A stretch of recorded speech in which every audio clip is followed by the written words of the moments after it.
Assalamualaikum warahmatullahi wabarakatuh dan salam sejahtera bagi kita semuanya.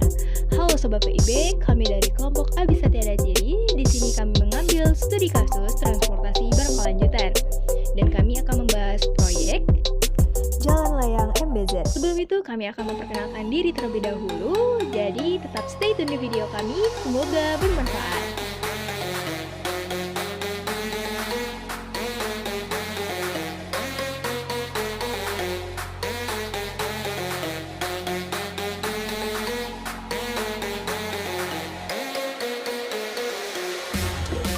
Jalan Layang MBZ ini atau Jalan Tol Jakarta Cikampek to Elevate ini merupakan jalan bebas hambatan yang tersedia 4 lajur dengan 2 lajur setiap arahnya dengan batas kecepatan maksimum 60 km per jam. Sempat ditutup dikarenakan kemacetan lalu lintas sepanjang 5 km, namun saat ini resmi dibuka kembali pada tanggal 23 Juli 2021.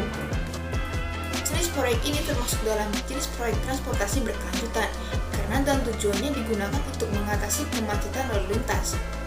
Jalan tol ini resmikan oleh Presiden Joko Widodo pada tanggal 12 Desember 2019 dan sudah mulai beroperasi pada tanggal 20 Desember 2019. Jalan Layang MBZ ini merupakan jalan tol terpanjang di Indonesia yang membentang dari wilayah Junction Cikunir hingga Karawang Barat dan melintasi beberapa bangunan perlintasan exiting seperti overpass, jembatan penyeberangan orang, simpang susun pada jalan tol Jakarta Cikampek exiting. Sehingga pada konstruksinya dilakukan penyesuaian peninggian elevasi struktur dengan tetap mempertahankan kualitas pemenuhan ketentuan dan persyaratan teknis yang berlaku. Biaya yang dikeluarkan sekitar 12 triliun rupiah dengan total luas jalan tol yaitu 38 km dan 400 miliar per kilometernya. Waktu pengerjaan proyek ini memakan waktu sekitar 3 tahun atau setara 36 bulan yang dimulai pada bulan Februari 2017 dan rampung pada September 2019 yang seharusnya targetnya adalah Maret 2019, namun pada pembangunan ini terdapat kemoloran waktu sekitar 1,5 tahun dikarenakan penyebabnya adalah bentroknya momentum Asian Games pada tahun 2018. Jalan tol Jakarta Cikampek to Elevate ini merupakan jalan tol bertingkat atau double decker motorway yang pertama di Indonesia karena dibangun di atas jalan tol Jakarta Cikampek. Tujuan dibangunnya jalan tol ini adalah untuk memisahkan pergerakan komuter jarak pendek Jakarta Bekasi Cikarang lajur kolektor exiting dengan pergerakan jarak jauh tujuan Cirebon, Bandung, Surabaya, dan Semarang. Terdapat pergantian nama pada jalan tol ini menjadi Jalan Layang MBS dikarenakan MBS merupakan nama dari putra mahkota Abu Dhabi Sheikh Muhammad bin Yasser yang digunakan untuk penghormatan Uni Emirat Arab terhadap Indonesia yang telah menjalin hubungan diplomatik di bidang sosial, budaya, ekonomi selama 45 tahun dengan Indonesia. Jembatan ini dapat dikategorikan sebagai infrastruktur berkelanjutan karena mempunyai 3 indikator, yaitu indikator ekonomi, indikator sosial, dan indikator lingkungan. Indikator ekonomi mempengaruhi roda perekonomian masyarakat. Adanya jalan layang ini seperti mempermudah masyarakat untuk melakukan bisnis dan lain-lain dengan melewati jalan ini.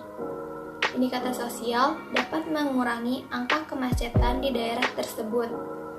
Indikator lingkungan memanfaatkan tempat seefisien mungkin sehingga tidak memakan banyak tempat.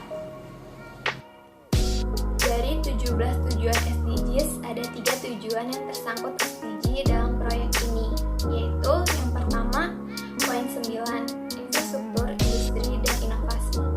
Membangun infrastruktur yang tangguh, mendukung industrialisasi yang inklusif dan berkelanjutan, dan membangun perkembangan inovasi. Yang kedua, poin 11, kota dan komunitas yang berkelanjutan. Membangun kota dan pemukiman yang inklusif, aman, tangguh, dan berkelanjutan. Yang ketiga, poin 17, kemitraan untuk mencapai tujuan. Menguatkan ukuran implementasi dan merevitalisasi kemitraan global untuk pembangunan yang berkelanjutan. Ada beberapa stakeholder yang terkait dalam pembangunan Jalan Layang Tol MBZ. Jalan Layang Tol MBZ dikerjakan oleh kontraktor PT Waskita Karya. PT Waskita Karya merupakan perusahaan milik negara yang bergerak di bidang jasa konstruksi, industri, real estate, dan perdagangan. Untuk Untuk mewujudkan proyek ini, PT Waskita Karya menggandeng PT Akset Indonesia dengan skema KSO, kerjasama operasi. KSO Waskita Akset telah mengerjakan proyek ini selama kurang lebih 2 tahun. Untuk pengusahaan jalan layang tol MBZ dilakukan oleh Badan Usaha Jalan Tol BUJT, PT Jasa Marga Jalan Layang Cikampek JJC yang merupakan anak usaha dari PT Jasa Marga dengan nilai investasi sebesar 16,2 triliun rupiah. Kualitas jalan layang tol MBZ pun telah diuji oleh Otoritas Jalan Tol, yaitu Kementerian Pekerjaan Umum dan Perumahan Rakyat (PUPR) serta Badan Pengatur Jalan Tol (BPJT). Uji layak fungsi ini wajib dilakukan untuk mendapatkan sertifikat layak operasi (SLO) sebelum diresmikan dan dioperasikan. Jalan layang tol MBZ diresmikan oleh Menteri Sekretaris Negara RI yaitu Pratikno, juga Menteri Pekerjaan Umum dan Perumahan Rakyat RI yaitu Basuki Hadi Mulyono.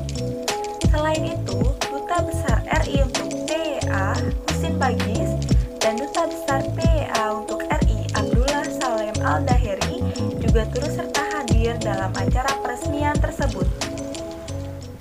PT Jasa Marga melalui anak usahanya PT Jasa Marga Japek Selatan menargetkan konstruksi jalan tol Jakarta Cikampek Selatan Seksi 3, Taman Mekar hingga sampai Sadang bisa selesai pada akhir tahun 2022.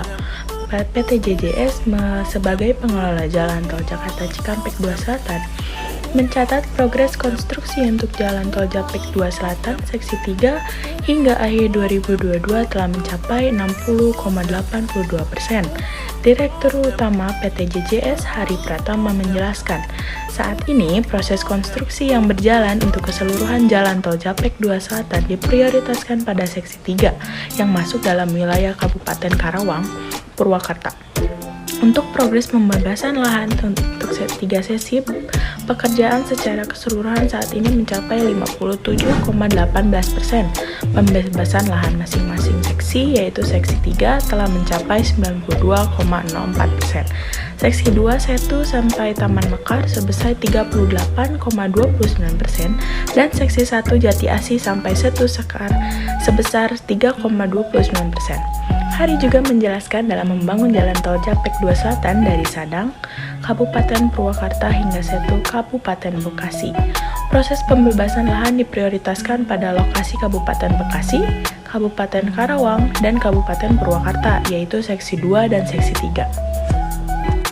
Mereka menargetkan penyelesaian konstruksi dari Seksi 3 di akhir tahun 2022 dengan rencana pengoperasian di awal tahun 2023. PT JJS terus mendukung upaya percepatan pembebasan lahan yang dilaksanakan oleh tim pejabat pembuat komitmen atau PPK, Kementerian PUPR, serta terus berkoordinasi dengan kontraktor dan konsultan supervisi untuk pembangunan konstruksinya.